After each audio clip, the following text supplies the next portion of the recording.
Bismillahirrahmanirrahim. Assalamualaikum warahmatullahi wabarakatuh. Alhamdulillahirabbil alamin wa bihi nasta'in ala umuri dunya waddin. Asyhadu an la ilaha illallah wa asyhadu anna Muhammadan abduhu wa rasuluh. Allahumma shalli ala Muhammadin wa ala alihi wa sahbihi ajma'in. Wa ba'du. Pelajaran kita siang ini adalah pelajaran akidah atau pelajaran keimanan. Sebagaimana sudah maklum bagi kita bahwa nilai manusia, derajat manusia di dunia lebih-lebih akhirat tergantung keimanannya. Sehingga tidak ada amalan yang terpenting dan terbaik bagi manusia selain menambah iman.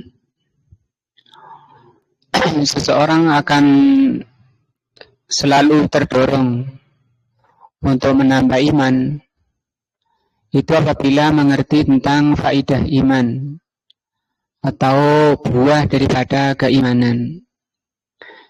Yang lalu sudah dibahas sampai ke nomor 5 dari faidah-faidah iman.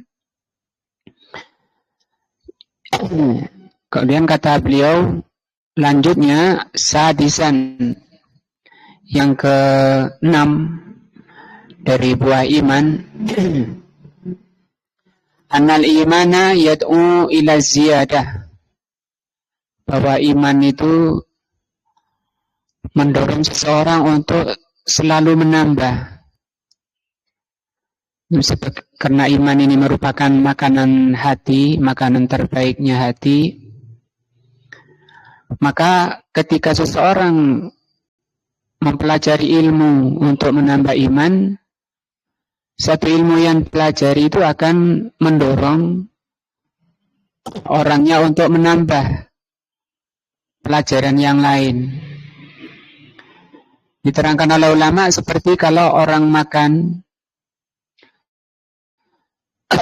sekarang makan satu jenis makanan, selesai makanan ini orang itu ingin menambah atau ingin makan jenis yang lain. Demikian juga iman atau hati.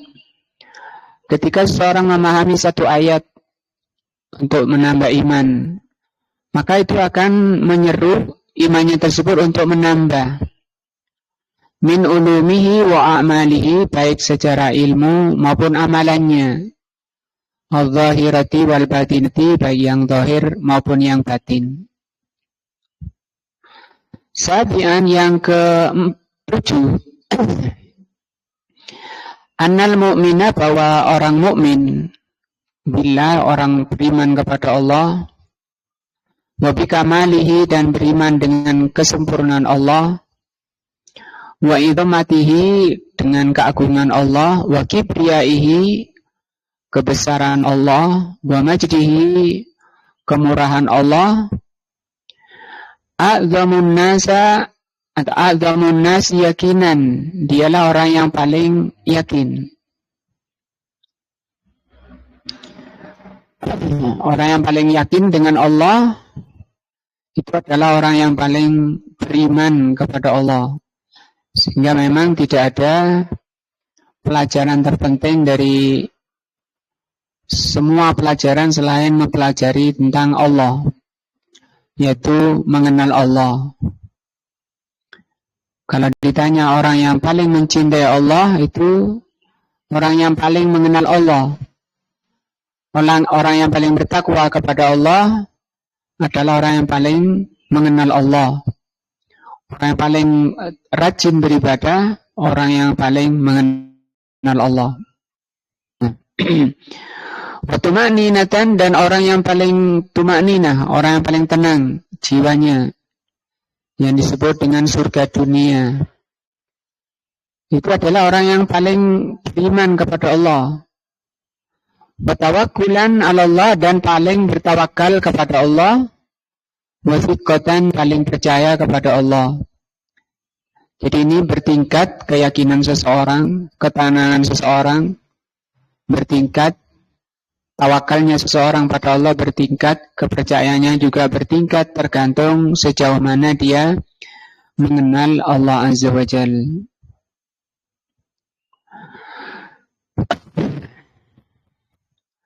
Saminan yang ke-8 buah dari iman, annahu la yumkinil abdu, bahwa tidak mungkin bagi seorang hamba an yakuma bil ikhlas, untuk melaksanakan hidup itu dengan ikhlas,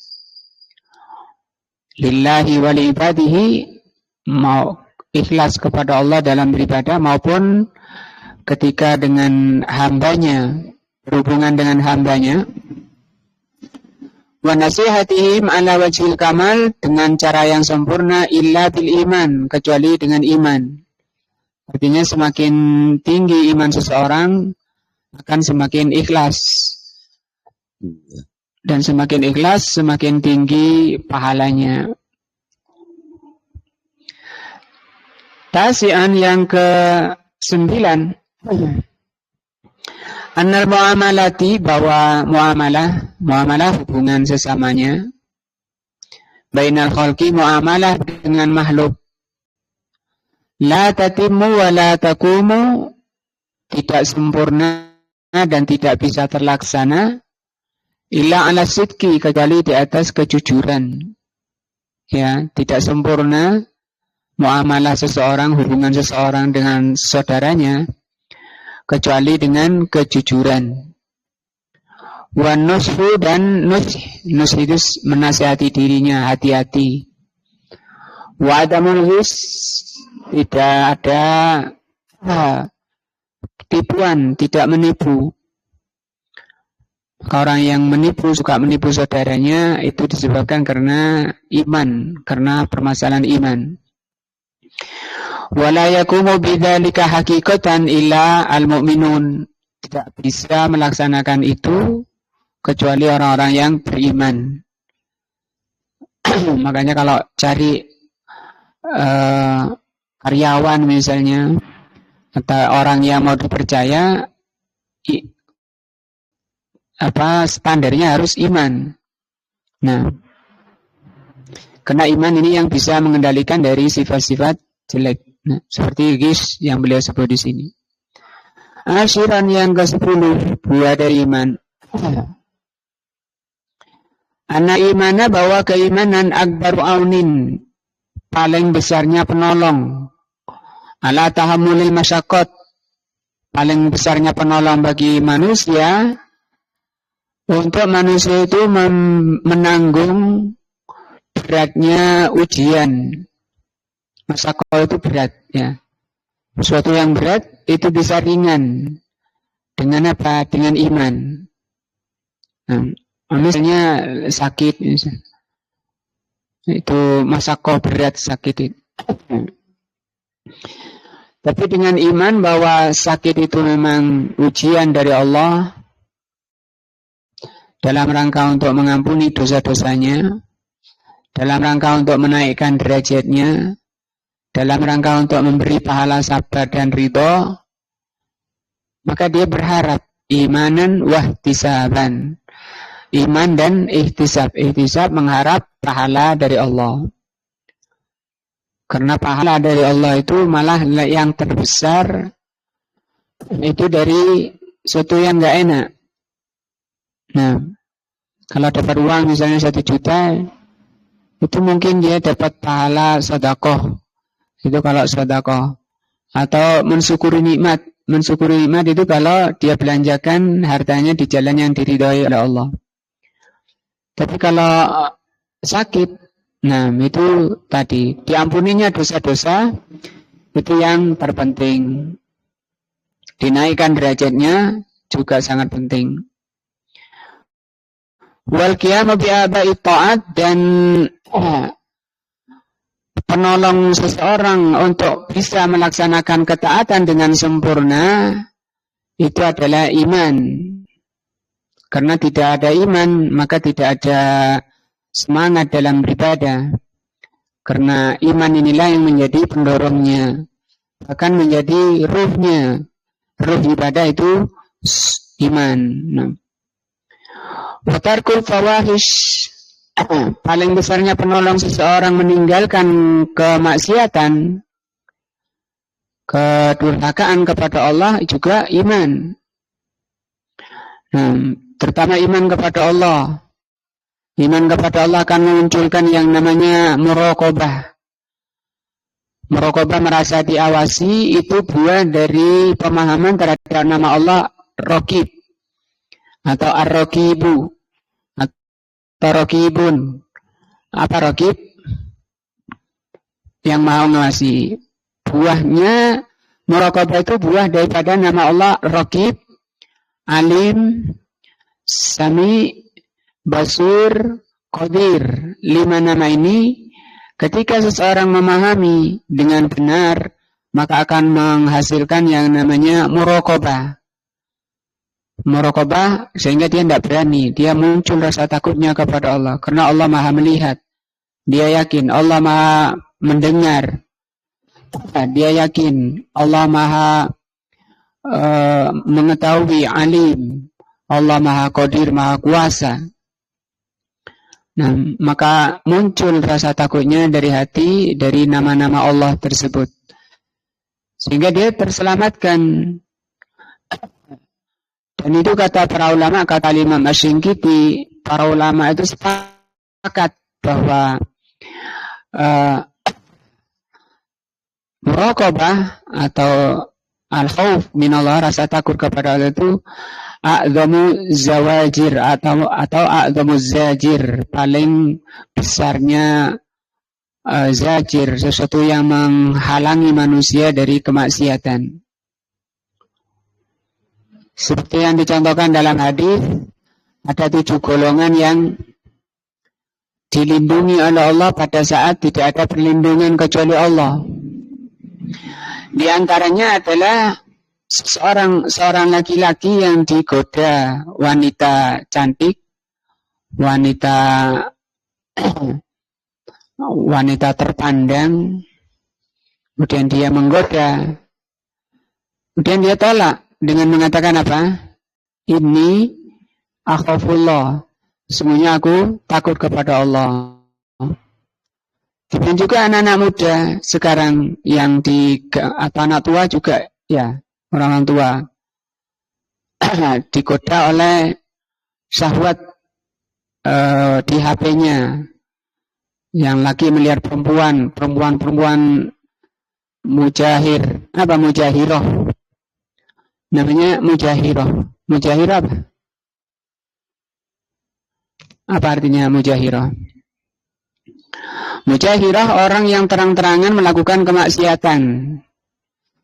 Dan mujahirah sekarang itu lebih parah dan sangat parah, belum pernah ada sejak zaman Nabi Adam. Sekarang orang telanjang, wanita telanjang, foto dirinya atau di video dirinya, setelah itu di-share, bisa dilihat oleh seluruh dunia. Ini baru terjadinya. Dan itu betul-betul menggoda syahwat ketika tangannya pegang HP. Tapi tadi, kalau di hatinya memang ada pengawasan, rasa takut kepada Allah, itu dilewati, dihindari. Bukan malah diikuti. Nah, maka anak-anak muda sekarang karena banyak orang tua juga sering datang ke rumah, anaknya yang dikeluarkan dari pondok, yang nggak mondok juga tenggelam dalam syahwatnya seperti itu. Walaupun cuma HP itu zina mata, tapi itu merusak hati dan bisa merusak ibadahnya, menggelapkan hati. Karena hati kalau sudah banyak titik hitamnya, semangat ibadahnya nggak ada. Kemudian ilmu susah masuk, nah kemudian susah diatur dan seterusnya, rusak, jiwanya rusak.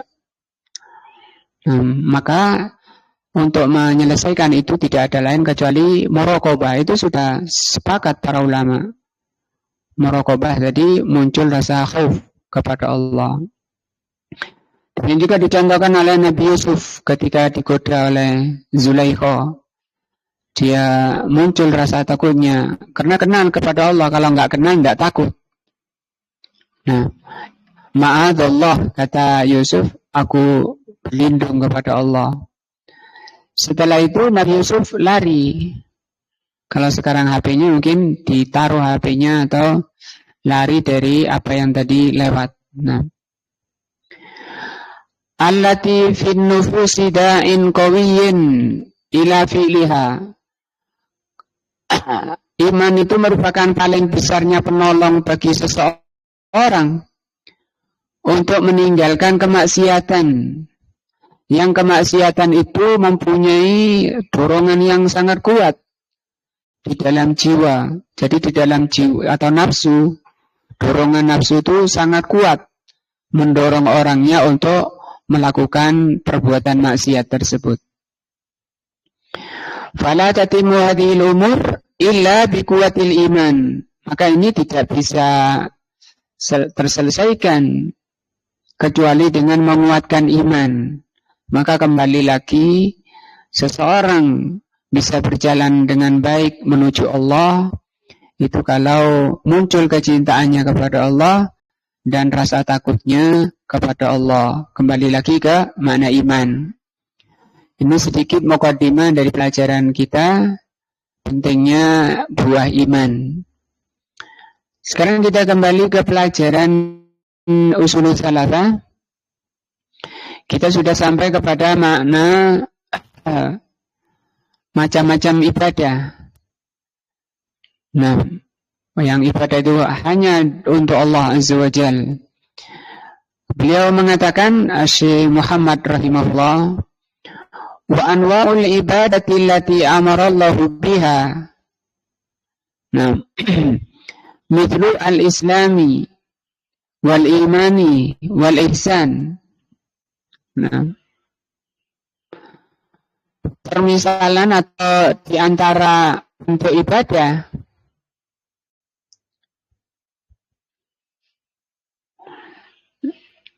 di sini kata beliau macam-macam ibadah yang Allah perintahkan seperti Islam, iman, ihsan. Kata beliau di sini lama Syekh Utsaimin rahimahullah, lama bayyana al-mu'allif rahimahullah, setelah Syekh Muhammad menjelaskan annal wajib alaina, bahwa yang wajib bagi kita an na'budallahi wahdahu la syarikalah, kita wajib beribadah kepada Allah saja. Bayyana fima ya'ti syai'an min anwa'il ibadah. Beliau terangkan contoh ibadah yang wajib ditujukan hanya kepada Allah.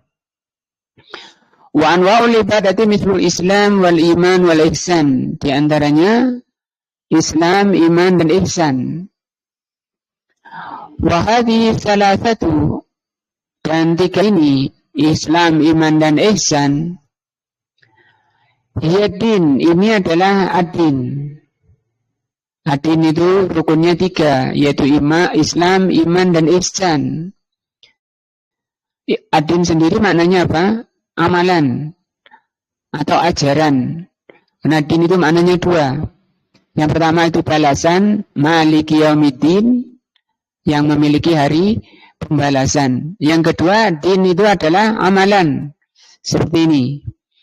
Atau di dalam surat Inna dina indallahil Islam. Nah, surat Al-Imran ya.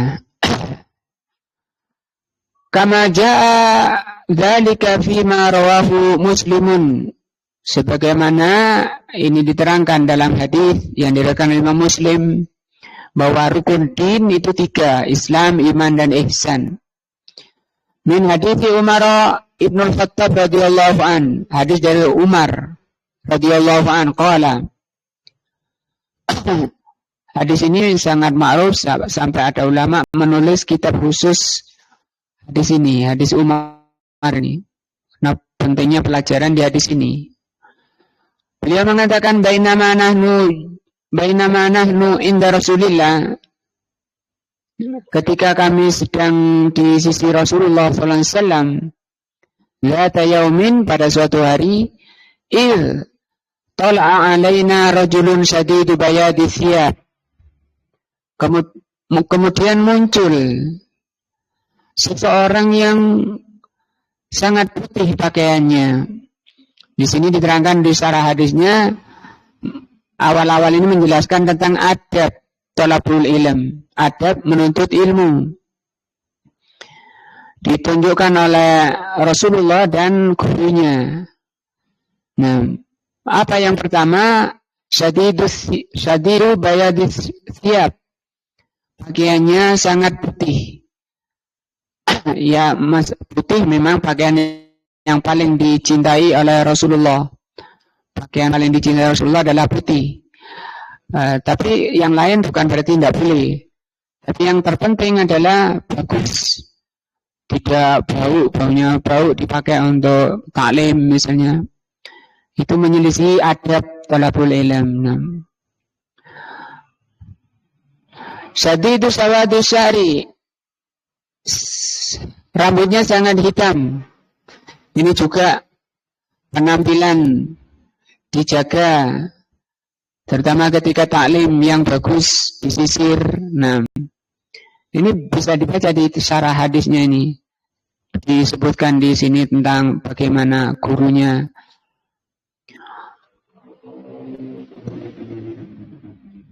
tidak compang-camping, lusuh dan seterusnya. La yura alaihi atharus safar, tidak kelihatan dia bekas safarnya, tidak keringetan. Nah, tapi bersih dia, bersih, harum, tidak seperti orang baru datang dari kecapean kemudian badannya bau sama keringatnya, basah dengan keringatnya. Dari kata-kata la yura alaihi atharus safar, tidak kelihatan bahwa dia orang safar. Wala yarifu minna ahadun, di antara kita tidak ada yang kenal, hatta jalasa ilan Nabi sallallahu alaihi wasallam, sampai duduk pada Nabi. Fa'asnada rukbatayhi, kemudian orang tadi menyandarkan dua lututnya ila rukbatayhi, ke lutut Nabi. Ini adab thalabul ilm, itu mendekat. Karena banyak masjid itu ustaznya sendirian di depan. Nanti yang ngaji itu di luar sana membelakangi ustadznya, bahkan ada yang jelek sambil rokokan. Nah, sampai dinikmati apa yang kata. Maka adabnya thalabul ilm ini mendekat ke gurunya, dicontohkan oleh siapa? Rasulullah SAW dan malaikat Jibril di sini. Wa wada'a kaffayhi ala fakhidayhi. Kemudian malaikat itu meletakkan kedua tangannya ke kedua paha Rasulullah SAW. Qala, kemudian beliau mengatakan, ya Muhammadu, wahai Muhammad, akhbirni anil Islam, kabari aku tentang Islam. Faqala Rasulullah SAW, maka Rasul mengatakan, al-Islamu an tashhada an la ilaha illallah wa anna Muhammadan Rasulullah wa tuqimas salat wa tu'tiyaz zakah wa tasuma Ramadan wa tahijjal baiti an in istata'ta ilaihi sabila. Rukun Islam.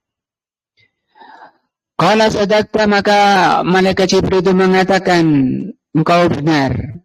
Qala Umar mengatakan, fa'ajibna, kami kagum. Kami kagum lahu, pada gurunya itu, orang tadi.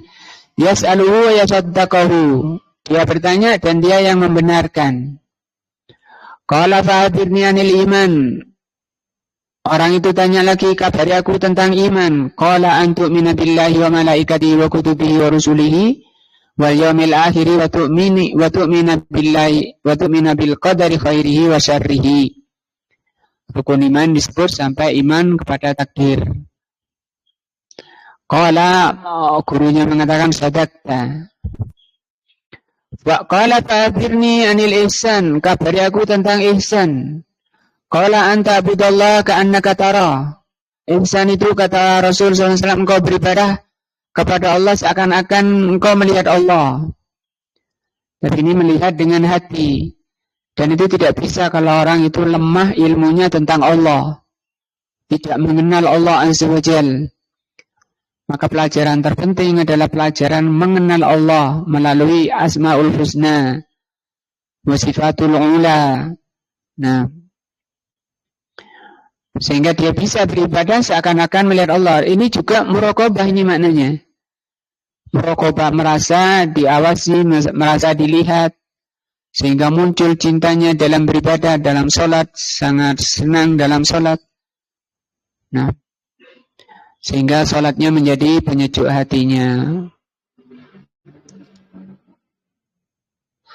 Fa'illam takun tarahu, kalau kamu tidak bisa melihat Allah, seakan-akan melihat Allah, fa'innahu yaraka, sesungguhnya Allah melihat kamu. Jadi, yang pertama itu tadi seakan-akan kamu melihat Allah, itu ibadahnya ibadah terbaik. Ibadahnya orang yang dibangun di atas kecintaan, didorong oleh kecintaannya kepada Allah. Sangat cinta untuk berhubungan dengan Allah, bermunajat dengan Allah Azza wa Jal. Sehingga hatinya hadir ketika dia beribadah kepada Allah. Dan itu sholat yang hidup namanya, sholat yang ada ruhnya. Tapi kalau sholat sendirian badannya, tanpa zikir, tanpa ruh, tanpa kehusuan, itu sholatnya mati. Seperti badan yang tidak ada ruhnya. Nah, maka sholat terbaik adalah sholat yang dilaksanakan atas dorongan mahabbah, cinta, muraqabah, seakan-akan melihat Allah. Tapi kalau tidak bisa, ketahui sesungguhnya Allah melihat kalian. Ini ibadahnya orang yang takut kepada Allah. Ya, baik juga ibadah, cinta itu baik, takut juga baik. Karena takut kepada Allah, dia akan lari kepada Allah Azza wa Jal. Qala fa'abirni anis sa'ati. Orang itu menanyai lagi, kabari aku tentang hari kiamat, kapan? Qala mal mas'ulu anha bi'a'lama min as-sa'ili. Orang yang ditanya tidak lebih tahu dari yang bertanya. Artinya sama-sama tidak tahu. Qala fa'abirni an imaratiha. Kabari aku tentang tanda-tandanya kiamat. Qala antalidal amatu rabbataha. Ketika banyaknya budak melahirkan tuannya. Di antara tafsirnya, anak mengatur orang tuanya. Karena juga orang tua sekarang banting tulang pas keringat untuk anak.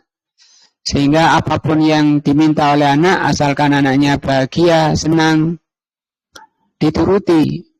Walaupun kadang orang tua tidak selektif di dalam memberikan pada anaknya, malah diberikan perkara-perkara yang merusak agamanya.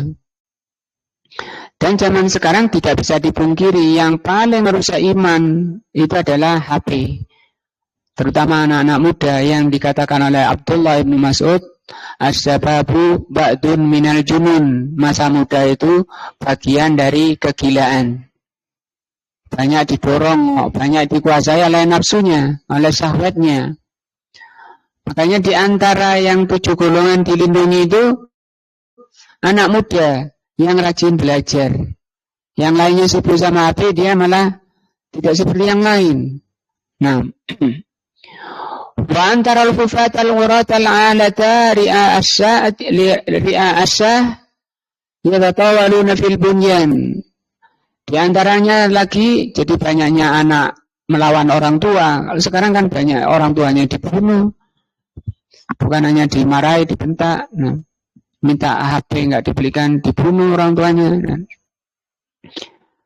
Berikutnya kata beliau, engkau melihat orang yang telanjang kaki, pengembala unta, itu sudah pada pindah ke kota atau enggak ke kota, tapi di kampungnya ya tatawaluna fil bunyan. Mereka sudah berlomba-lomba untuk bikin bangunan. Coba kita kalau di sini ya, ke sana, selatan sana. kan banyak bangunan besar-besar. Orangnya nggak ada. Adanya di Hong Kong, di Saudi. Paling di situ cuma ada suaminya jaga anaknya. Istrinya di mana? Nah, kok zamannya sekarang kayak gini ya, ini sudah mau kiamat memang seperti itu kata Rasulullah SAW. Apa bahagianya suami ditinggal istrinya? Nah, istrinya di sana, mana tanggung jawab suaminya? Padahal Rasulullah SAW bersabda apa? La yadkhulul jannata dayyuthun. Tidak akan masuk surga suami yang tidak punya cemburu pada istrinya. Istrinya keluar tanpa hijab dibiarkan. Istrinya campur baur dengan laki-laki dibiarkan. Mana kecemburuannya? Nah, bahaya itu jelek, akhlak yang jelek bagi seorang suami. Orang tua, putrinya dibiarkan main dengan laki-laki yang bukan mahramnya. Nah, Suma intalaka, kemudian gurunya tadi pergi. Falabithtu malian, aku diam sejenak. Suma qala li ya Umar. Kemudian Rasul mengatakan kepadaku, ya Umar, atadri man Israil, tahukah kamu, kenalkah kamu siapa yang bertanya tadi? Qultu Allah Rasuluhu a'lam. Ini adabnya para sahabat ya. Allah dan Rasulnya yang lebih tahu. Padahal sahabat ya rata-rata tahu. Ini bahasanya mereka, bahasa Arab. Nah, tapi ini adab yang ditunjukkan dari guru dengan muridnya. Qala fa innahu Jibrilu, dia adalah Jibril. Atakum yu'allimukum dinakum, dia mendatangi kalian untuk mengajari din kalian. Jadi din ya di sini ada 3. Faja'ala an-nabi sallallahu alaihi wasallam hadhil asya hiya dinu. Maka Rasul menjadikan yang disebutkan di sini adalah ad-din. Wa dzalika annaha mutadamminatun lid-dini kulliha, bahwa yang disebutkan di hadis ini itu sudah mencakup agama secara keseluruhan. Nah,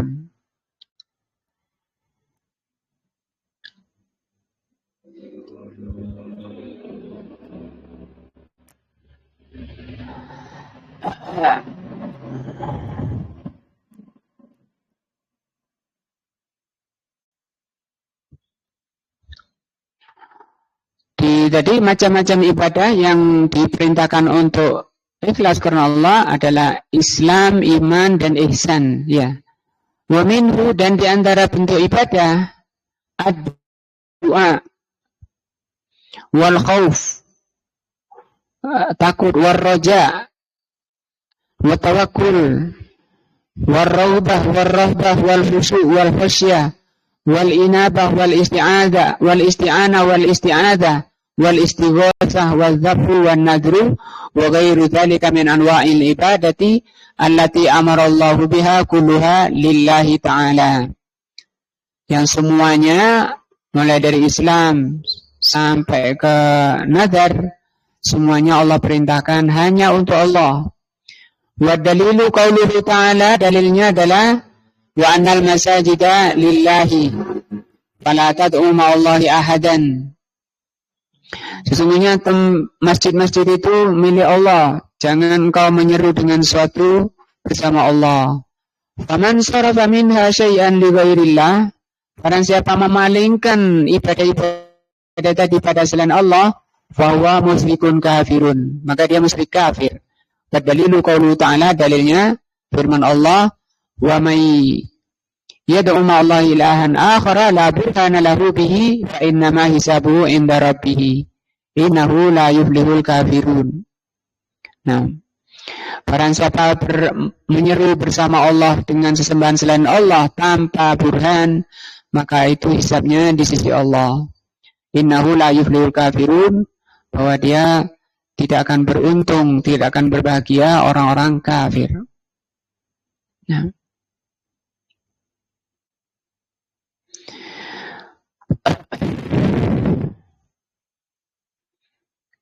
dan beliau mulai dari 2 di sini. Tadi Islam nanti akan dibahas di dasar kedua dari 3 dasar. Ini kan 3 dasar ya. Pertama mengenal Allah, yang kedua nanti mengenal agamanya. Nanti Islam dan iman dibahas secara rinci di sana. Di sini akan beliau bahas tadi itu setelah Islam, iman, ihsan, kemudian doa. Bahwa doa itu ibadah. Wafil hadis, kata beliau dalam hadis, ad-doa maf'ul ibadah. Doa itu maf'ul ibadah. Nah, di sini diperselisihkan, ada yang mengatakan hadis ini lemah. Muf itu artinya otak atau inti. Muf itu otak. Ada yang sahih, mufnya ini ganti huwa. Ad-doa huwa al-ibadah. Nah, wa dalilu qauluhu ta'ala wa qala rabbukum ud'uni astajib lakum. Dalil bahwa ibadah itu bahwa doa itu ibadah adalah firman Allah. Wa qala rabbukum, Rabb kalian berkata, ud'uni, berdoalah kepadaku. Jadi diperintah. Perintah dari Allah, astajib lakum, aku akan mengabulkan untuk kalian. Innal ladzina yastakbiruna an ibadati sayadkhuluna jahannama dakhirin. Orang yang menyombongkan diri dari beribadah kepadaku, yaitu tidak berdoa kepada Allah, maka mereka akan masuk ke dalam jahanam dengan hina. Itu perkataan Syekh Muhammad, penjelasan Syekh Utsaimin, hadza suru'un minal mu'allif.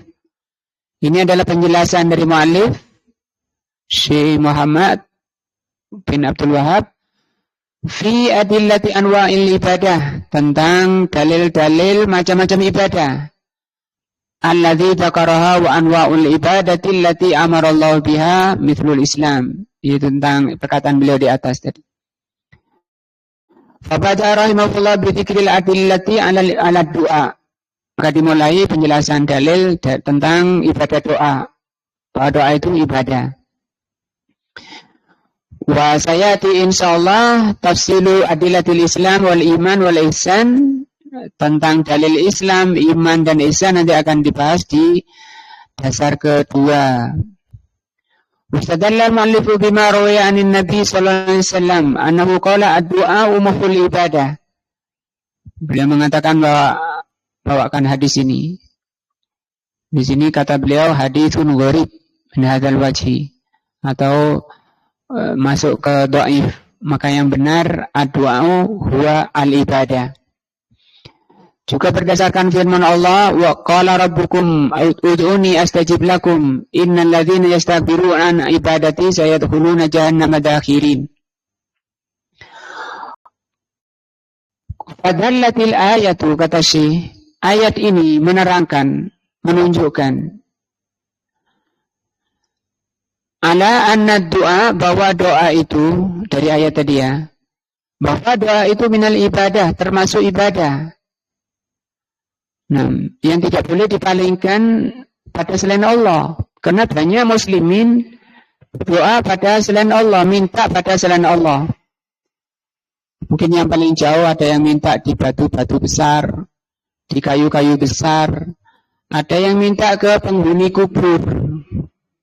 Datang ke sana untuk minta apa yang dihajatkan oleh mereka. Nah, itu mereka tidak akan datang ke kuburan, tidak akan datang ke batu besar, tidak akan mendatangi kayu untuk minta-minta, kecuali karena didorong oleh keyakinan bahwa yang dimintai itu mampu. Kalau meyakini tidak mampu, dia tidak akan doa, tidak akan minta ke sana. Dia datang ke sana sampai bawa uang sampai nyelengi selama setahun dan seterusnya, keliling semua kuburan didatangi. Nah, dia tidak akan mendatangi kecuali karena didorong oleh keyakinan bahwa yang ada di kuburan itu bisa memenuhi hajatnya, atau bisa yang di kuburan itu bisa berbuat di alam ini, bisa berbuat di alam nyata untuk memenuhi apa hajatnya. Nah, dan banyak diuji muslimin itu betul setelah datang rajin ke kuburan, bawa kembang, ke pesarean. Nah, ternyata tambah laris dagangannya. Wah, bangga sampai yang lain iri. Nah, padahal itu tidak mengurangi kesyirikannya, bahkan dia berdoa kepada selain Allah. Nah, itu haram, bisa syirik. Walaula dzalika ma sahha an yuqal. Kalau doa itu bukan ibadah, maka tidak benar Allah mengatakan innal ladzina yastakbiruna an ibadati sayadkhuluna jahannama dakhirin. Maka orang yang menyombongkan diri dari beribadah kepadaku, yaitu tidak berdoa kepada Allah saja, mereka akan masuk jahanam. Faman da'a ghairallah, maka barang siapa berdoa pada selain Allah tadi ya, atau minta ke malaikat. Nah, berdoa kepada malaikat, kepada para rasul, itu masih orang-orang mulia. Orang-orang sekarang bukan orang mulia yang didatangi, orang yang enggak jelas apa agamanya. Yang jelas itu sudah ada bangunan punden. Bahkan anehnya di Indonesia banyak kuburan-kuburan keramat nggak ada jenazahnya, ya.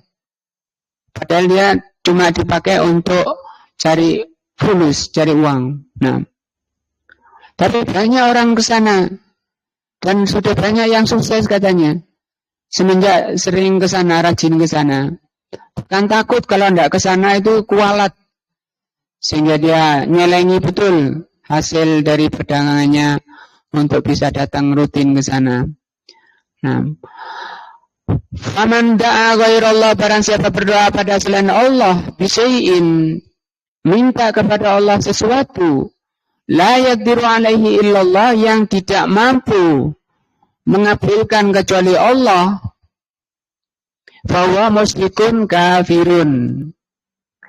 Misalnya minta dagangannya dilariskan, minta karena istrinya nggak bisa punya anak, minta ke sana supaya anak istrinya subur dan seterusnya. Yang tidak bisa, tidak mampu kecuali Allah Azza wa Jalla, maka hukumnya musyrik, kafir.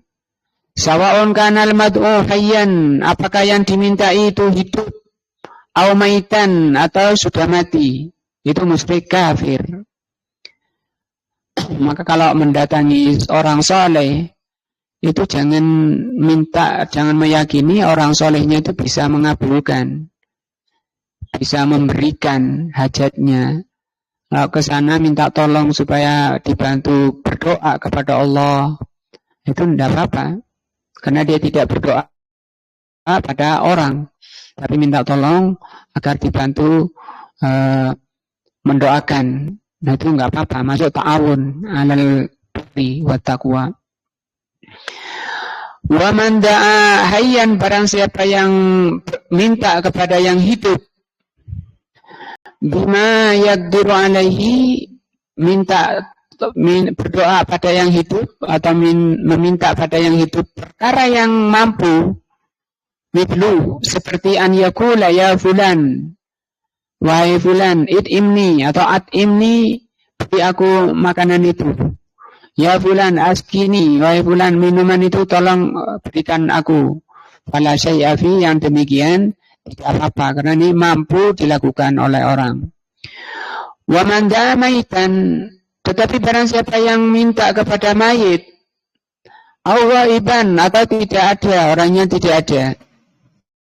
Nah, kalau mayit mungkin didatangi kuburannya, kalau ini enggak ada, ya Husain,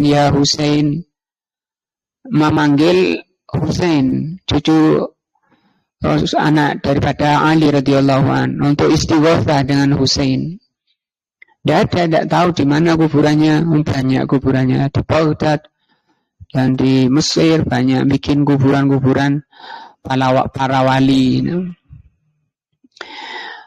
Bimithli hadza, kalau minta kepada mayit atau yang ghaib, fa innahu musyrikun, maka itu musyrik. Nah, li'annal mayyita, karena mayit Awil ghaiba atau yang ghaib, la yumkin, tidak mungkin an yakuma. Tidak mungkin dia bisa mengerjakan atau melaksanakan. Nah,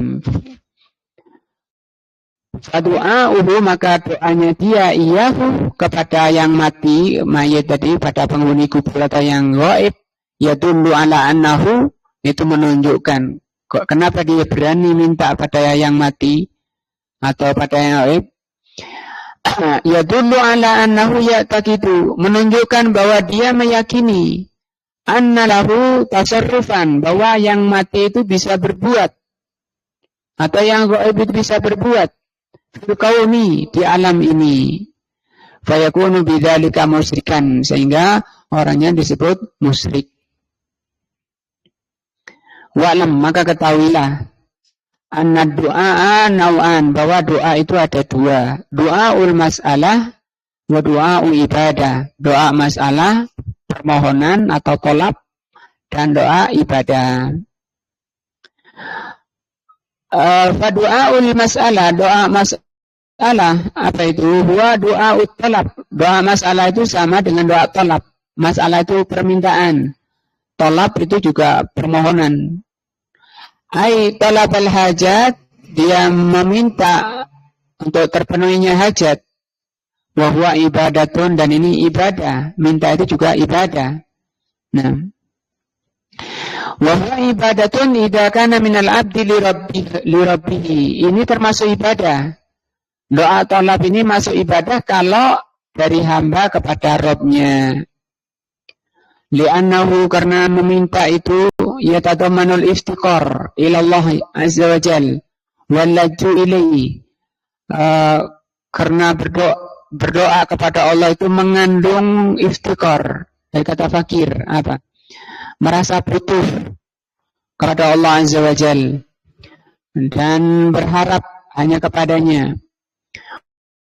Wa i'tiqadun annahu qadirun karimun wasi'ul fadl, dan karena diyakini, atau yang minta kepada Allah itu karena meyakini bahwa Allah itu qadir, maha kuasa, karimun, maha derma, wasi'ul fadl, sangat luas karunia-Nya, warahmah, dan kasih sayangnya.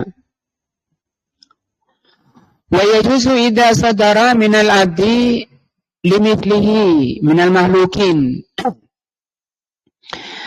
Boleh kalau itu berasal dari hamba yang setingkat, selevel dari kalangan makhluk.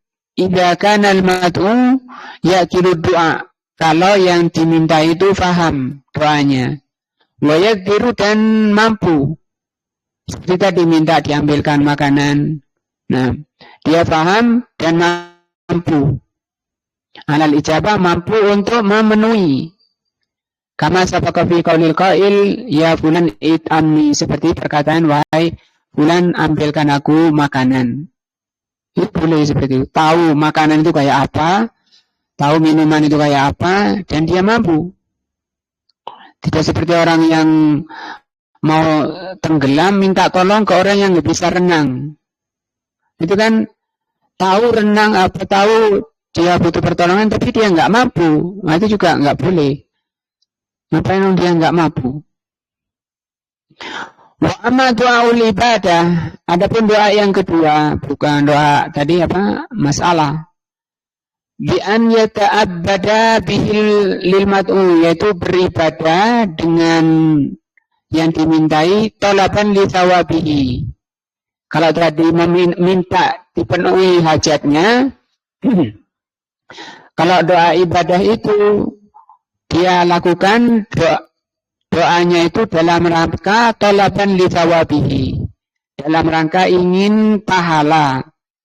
Seperti kita sholat, baca zikir-zikir sholat, nah tidak minta apa, tapi minta ingin pahala dari Allah.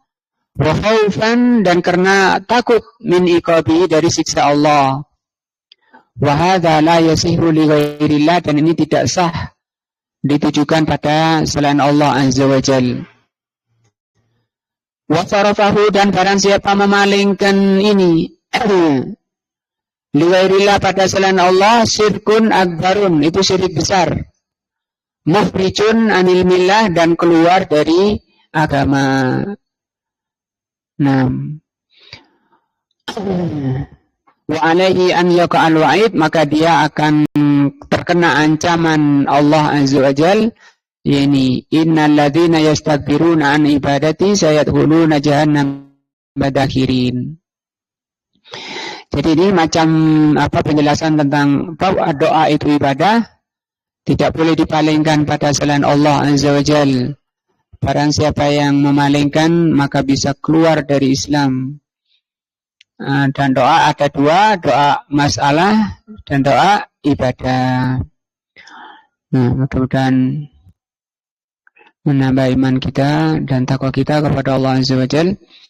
Kita akhiri dengan dari majelis. Subhanakallah wa bihamdika asyhadu an la ilaha illa anta astaghfiruka wa atubu ilaika. Wassalamualaikum warahmatullahi wabarakatuh.